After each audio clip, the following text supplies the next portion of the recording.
ইরানের যুদ্ধ পরিস্থিতির সুযোগ নিয়ে দেশের জ্বালানি খাতে এক কৃত্রিম সংকটের শঙ্কা তৈরি করা হয়েছে। জনমনে তৈরি করা হয়েছে আতঙ্ক।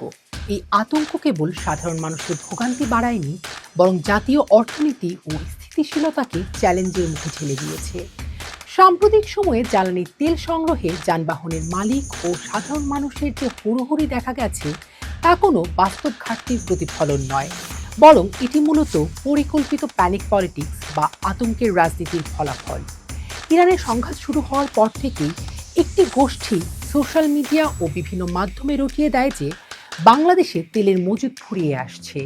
এই গুজবের উপর ভিত্তি করে এক শ্রেণীর মানুষ হুজুগে পড়ে অতিরিক্ত তেল মজুদ করতে শুরু করে।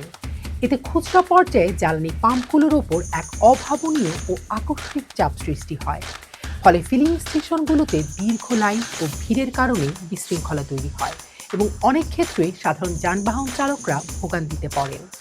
আন্তর্জাতিক বাজারে অপরিশোধিত তেলের দাম চড়া হওয়া সত্ত্বেও সরকার সাধারণ মানুষের জীবনযাত্রার ব্যয় নিয়ন্ত্রণে রাখতে তেলের দাম না বাড়ানোর সাহসী ও সময়োপযোগী সিদ্ধান্ত নিয়েছে। এটি নিঃসন্দেহে সরকারের জনবান্ধব অবস্থানেরই বহিঃপ্রকাশ। দুর্ভাগ্যজনকভাবে সংকটের এই মুহূর্তে সংসদীয় বিরোধী জোট ও অন্যান্য রাজনৈতিক শক্তিগুলোর কাছে যে ধরনের দায়িত্বশীল আচরণ প্রত্যাশিত ছিল তা দেখা যায়নি। জনসচেতনতা তৈরির বদলে তারা জনগণের আশঙ্কাকে পুঁজি করে হীন রাজনৈতিক স্বার্থ উদ্ধারে মরিয়া হয়ে উঠেছে। বিশেষ করে ডিজিটাল প্ল্যাটফর্মগুলোতে সরকারের তথাকথিত ব্যর্থতা নিয়ে যে অপপ্রচার চালানো হচ্ছে তা সাধারণ মানুষের মধ্যে উদ্বেগের মাত্রা আরও বাড়িয়ে দিয়েছে। একটি দায়িত্বশীল বিরোধী দলের কাজ হওয়া উচিত সরকারকে গঠনমূলক পরামর্শ দেয়া এবং দুর্যোগের সময় দেশবাসীর পাশে দাঁড়িয়ে জনমনে অভয় সৃষ্টি করা। কিন্তু জ্বালানি নিয়ে রাজনীতি করার এই প্রবণতা জাতীয় ঐক্যের মূলে কুঠারাঘাত করেছে। বাস্তবতা হচ্ছে বাংলাদেশের কাছে বর্তমানে যে পরিমাণ জ্বালানি তেল মজুদ আছে তা দিয়ে আগামী কয়েক মাস অনায়াসে পার করা সম্ভব। বিবিসির তথ্য অনুযায়ী দেশে ডিজেল, পেট্রোল ও ফার্নেস অয়েলের পর্যাপ্ত সরবরাহ রয়েছে।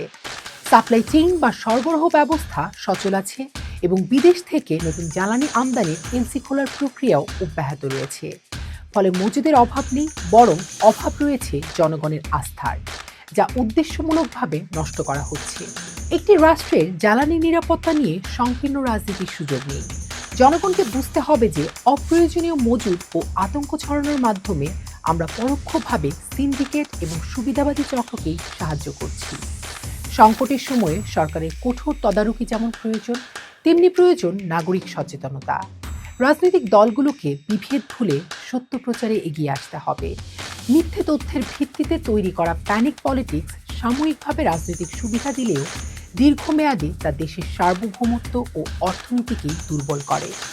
এখন বিভাজনের সময় নয়, বরং স্থিতিশীলতা বজায় রেখে এই বৈশ্বিক ধাক্কা সামলাতে হবে। একে অপরের ওপর দোষারোপ না করে সম্মিলিত প্রয়াসেই কেবল এই কৃত্রিম সংকট মোকাবেলা করা সম্ভব।